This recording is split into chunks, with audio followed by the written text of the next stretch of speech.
Good morning mga idol. Bale, pupunta tayo sa Total Irisan.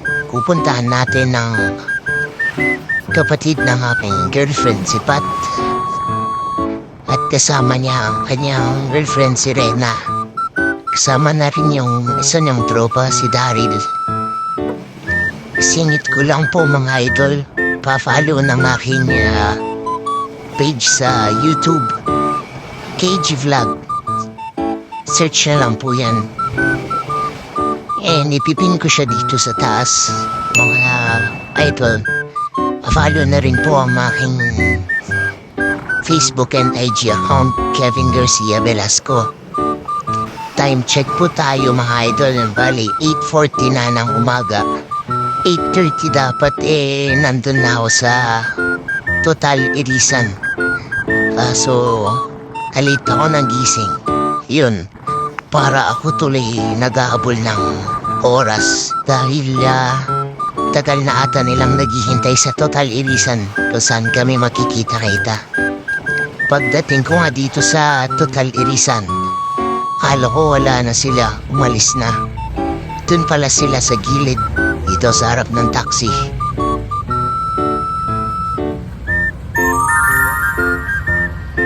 Pagdating ko nga dito sa Total Irisan, umalis kami agad. You know, banking. Haha. Bale, papunta na kami ng Sablan Mix.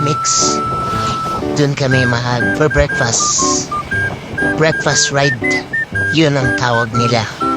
Mga idol, kung may rides naman kayo dyan, pasama kami. Mas madami, mas masaya, di ba? Iyon, nauna na nga si Pat at si Daryl. Sumunod na rin si Reha. Medyo nag-alangan din ako umovertake doon. Ang gamit palang motor ni Pat at saka ni Daryl, NMAX version 1. Nakapanggilid RS8, tarag seat. Gamit ni Rena, Mio. Gamit ko PCX 160, all stock. Stock is good, sabi nga nila. Hahaha. Sinusubukan kong habulin yung dalawa pero napakabilis Nakipaglaro pa nga sa ADB na 160. Haha. Iniwan na namin si Rena. Pero mamaya hinto rin kami dun. Kala mo, nakikipagkarera yung dalawa sa sobrang bilis Sinusubukan kong dikitan pero arangkada silang dalawa talaga Bali, dito na namin hinintay si Rena. Iniwan mo. Pagdating niya nga umalis kami agad. Pinauna namin. Sabay arangkada na naman yung dalawa Hindi na naman mapakali. Gusto na umovertake Sabi, chill ride lang Napakaginaw pa ng gantong oras itong time na to nung nag-rides kami. Bali, yung lalampasan namin dito, maginaw rin. Di pa kasi nasisikatan ng araw kaya maginaw rin Pala nyo, mainit pero maginaw. Naka-jacket at gloves na ako niyan. Maginaw pa rin. Parang tumatagos sa damit ko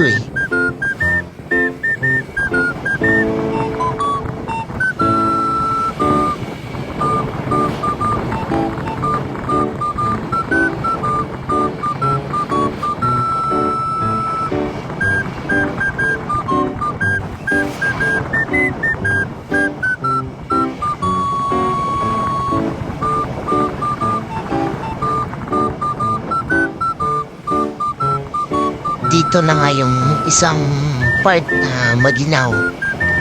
Di pa kasi nasisikatan ng araw dito banda pag gantong oras. Kaya maginaw talaga. Dito nga di na napakalisipat na overtake na. Narangkada na nila at sumabay na rin ako mga idol. Pero sinusubukan kong mapulin sila pero mabilis talaga sila kahit kurbahan. Banking mga idol. Parang may hinahabol talaga kami nitong time na to eh. Pero hindi ko sila matikitan, no? Napakabilis nila. Ayun na nga, nakita na namin ADB 116 na overtaken na namin. Dito sa part na to, medyo malubak. Ingat tayo dito mga idol. Hindi medyo malubak. Malubak talaga mga idol. Hirap na, baka sprint lang tayo. Pag masyado tayo mabilis. Hinarap ko na nga yung camera sa akin. Try ko lang. Papapogi lang ako, mga idol. Papogi pero hindi naman pogi. Joke lang mga idol. Ang pagod vibes lang. Shoutout ko pala ang Art Drip. Madami silang bentang damit. Meron din silang caps and jacket. Mga NFL, mga idol. Message nyo lang si Dale Fines, Alan Bernardino, at si Jaser Ingles. Nagbebenta rin pala sila ng vape mga idol. Message nyo na lang sila. Pa-follow and like na rin ang page nila mga idol.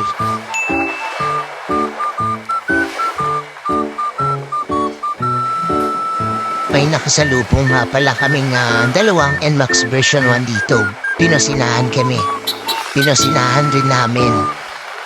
Shoutout sa'yo, Huya, na naka-NMAX version 1. Na naka-Insta 360. Shout out, haha. Dito, overtake na kami sa truck. Apakabagal eh.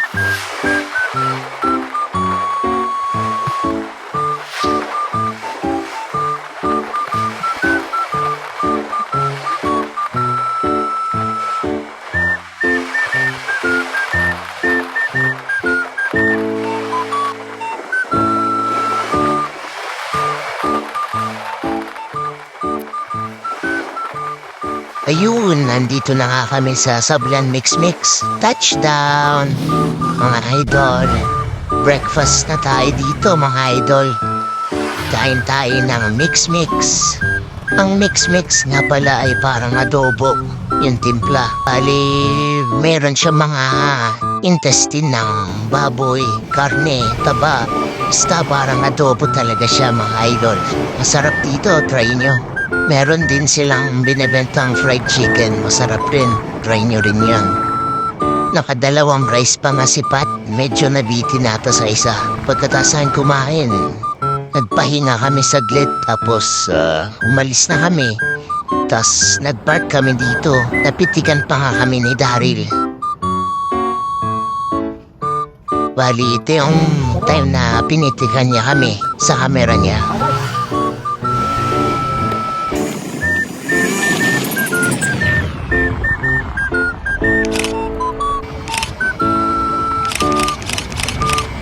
Thank you sa pagpitik, Daryl.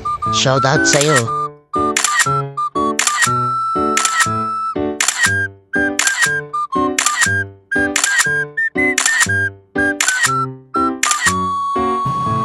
After namin mapitikan na pag-usapan namin, dadaan na kami ng Bayabas Trail. Di na kami dadaan ng Irisan. Pauwi. From Sablan going to Bayabas Trail. Papuntang Nangalisan to Asin. Asin to Baguio. Shout out sa mga tropa na hindi nakasama. Sayang, saya sana to. Pagkasama pa kayo mga idol. Ayan, kakanan na tayo. Papasok ng Bayabas Trail. Medyo nakalimutan nga ata ni Pat yung daanan dito sa Bayabas Trail. Pero may mga locals naman kaming pinagtanuan dito para hindi kami maligaw. Ganda ng view dito. Pati na rin yung daanan nila, talagang sementado. Dito na nga kami unang nagtanong kay ate kung kakanan ba kami o dediretsuin namin to. Kaso sabi ni ate, mas sigurado niyang daan papuntang Nangalisan dito sa kanan, mababa.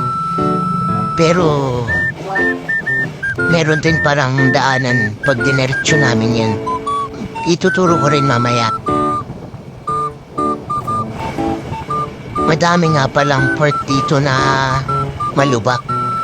Kung sakaling dumaan kayo dito, ingat kayo. Baka madisgrasya kayo kung masyado kayo mabilis or sumemplang kayo, ganon. Mas iwas na lang sa mga butas.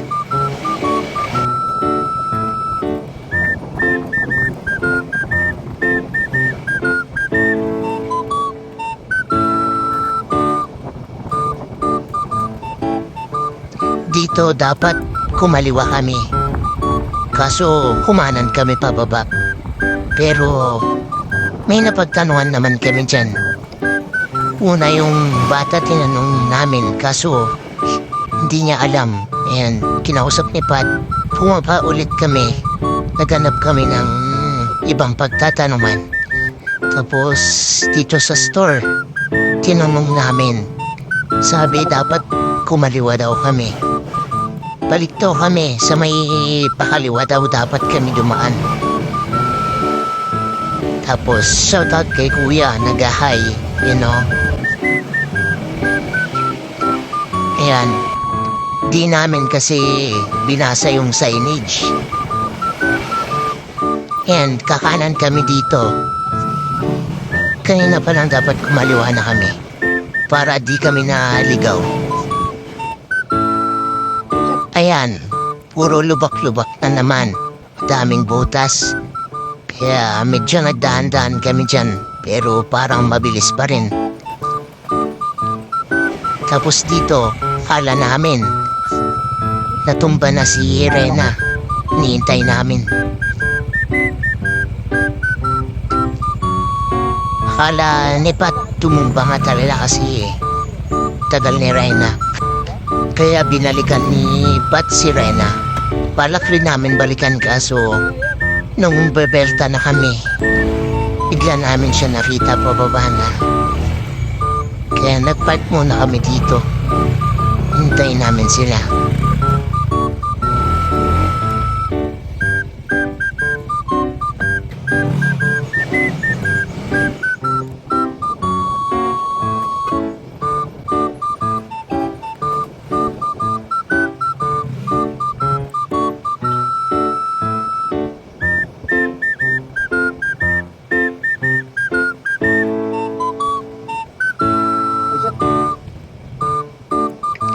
Medyo matirik yung daan dito, pababa. Kaya mas maganda kung mag-engine brake ka. Mahalaga rin kasi mag-engine brake. Mahirap na pag uminit yung brakes mo. Baka mawalan ka pa ng preno. Malaki rin kasi tulong ng engine brake pag pababa.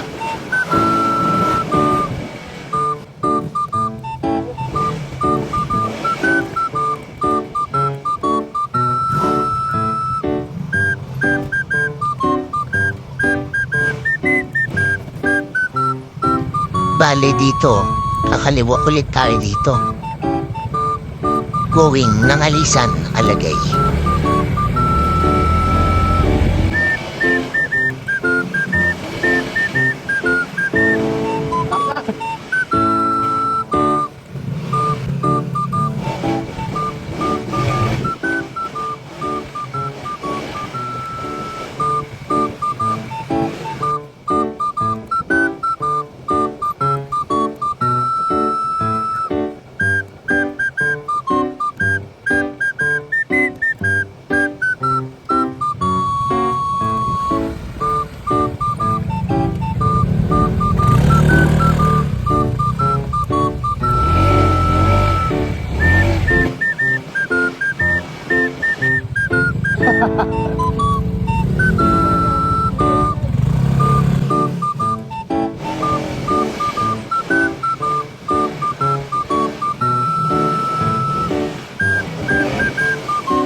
Dito, kakaliwa ulit tayo.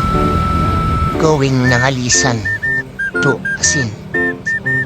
Kasi pag kumanan ka, papuntang La Union na yan.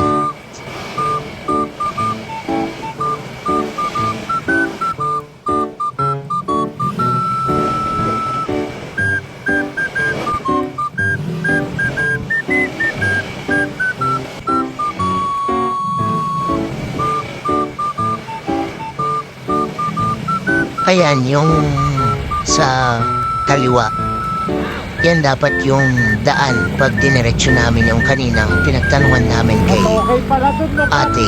Kaso sabi niya, mas sigurado niya sa kanan. Kung diniretso sana namin yun, maganda sana yung daanan namin. Talagang sementado. Kaso napunta kami sa Longcat. Pero masaya rin naman dinaanan namin yun kasi para kaming nag-explore. Dito, kakaliwa ulit tayo. Si Daryl, muntikan ng umakyat. Pero alam ko, binasa niya lang yung signage.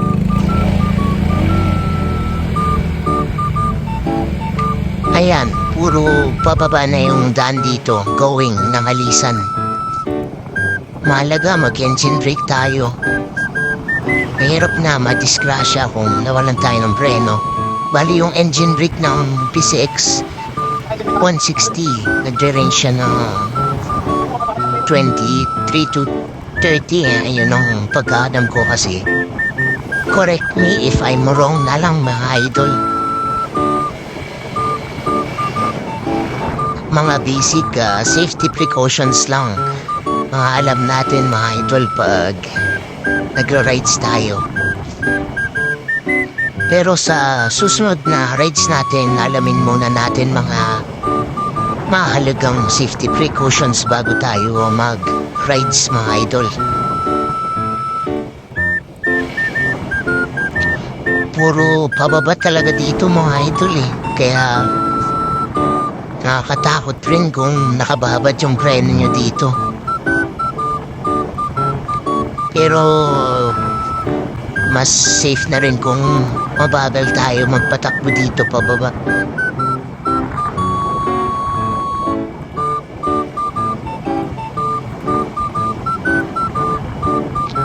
Ayan, nakarating na tayo sa Nangalisan. Dito, sa pakanan dito, may daanan dyan papuntang La Union. Kaso, motor lang at tao ang kasya dun. May bridge dun, motor lang rin ang kasya mga idol. Pag dumaan ka dun, ang exit mo na Nagilian. Nag-stop over muna kami dito, saglit. Sarap maligo dito sa ilog, oh. Ayan, banat ulit. Bali, pupunta na kami ng Asin. Dito sa Asin, madaming hot spring resort dito na makikita natin. May mga swimming pool rin.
Dito sa kanan ko, makikita nyo yung Putin Resort. Tapos, dito naman sa kaliwa ko, ayan yung Palm Group. Paglampas ng Avanza dito sa kanan, makikita mo yung sinasabi ng The Original Hot Spring.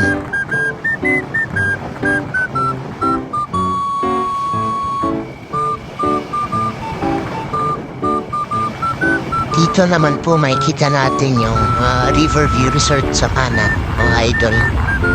Tapos bali dito mga idol may matadaanan tayong dalawang tunnel. Yung tinatawag nilang historic tunnel ng Asin.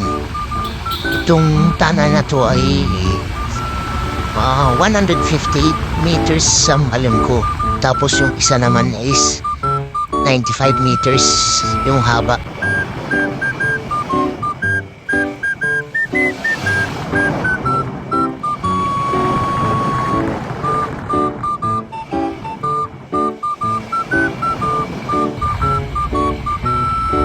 Ito yung 95 meters na tunnel mga idol.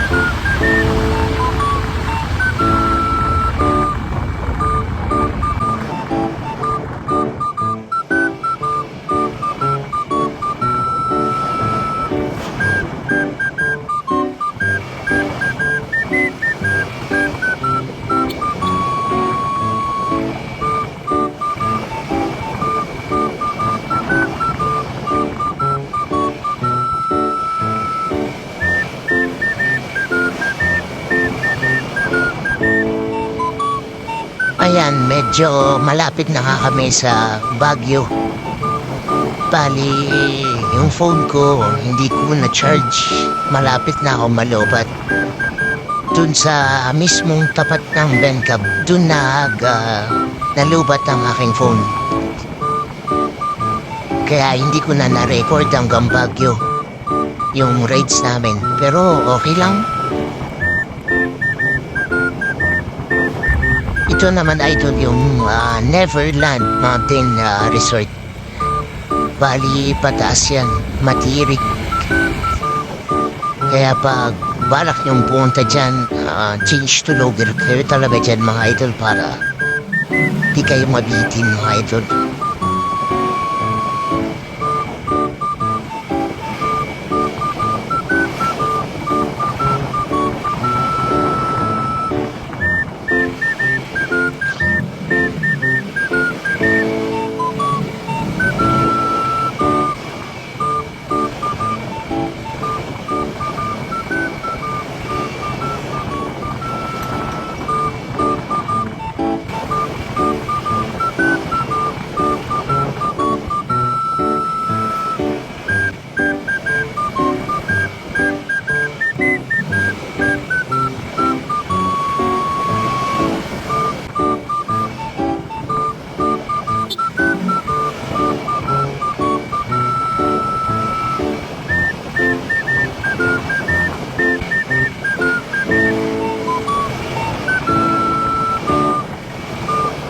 Dito sa kaliwa ko, yan nga po pala yung Padona Church Cave ng Asin. At dito na nga nalobat ang aking cellphone. Eksaktong tapat ng Bencab Museum mga idol. Maraming salamat mga idol sa pagpanood ng aming breakfast ride. Bali sa next ulit mga idol.